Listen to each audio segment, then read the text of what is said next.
जय जिजाऊ जय शिवराय बांधवांनो. तर धाराशिव जिल्ह्यातले आमदार कैलासदादा पाटील यांनी पावसाळी अधिवेशनामध्ये तिथं आपल्या आरक्षणाचा मुद्दा मांडला. तर मला म्हणायचं की ह्या भाजपमधले जे आमदार आहेत ते काय झोपल्यात का?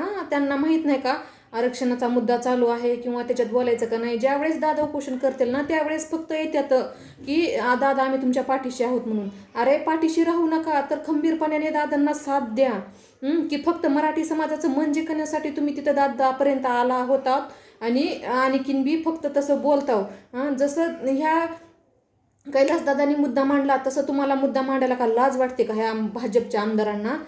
अरे आता तरी लक्षात घ्या, तुमच्या खांद्यावर बंदूक ठेवून हे फडणवीस नेमबाजी करायला मराठी समाजावर आणि तुम्ही फक्त शांत बसून हे ऐकून घेताय. की प्रत्येक मराठ्यांच्या आमदारानं सांगायला पाहिजे की कारण की तुमच्या जीवावर तो मुख्यमंत्री आहे आज. आणि तुम्हाला आमदारकी मिळवून कोणी दिली तर ह्या समाजानं मिळवून दिली. 18 पगड जाती असतील किंवा 12 बलुतेदार असतील. अरे ह्यांचा सगळ्यांचा आपल्याला सपोर्ट आहे, त्यांचं सगळं आपल्याला सहकार्य आहे.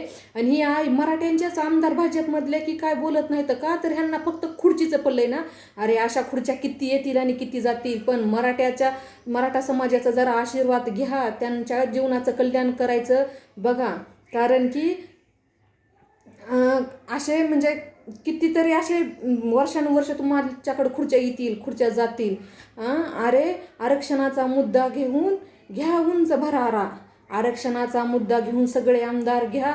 आरक्षणाचा मुद्दा घेऊन समदे आमदार घ्या भरारा. कारण राजकारणामध्ये सुद्धा ठेवायचा आहे आपल्याला मराठ्यांचाच दरदरा, मराठ्यांचाच दरदरा. जय जिजाऊ जय शिवराय.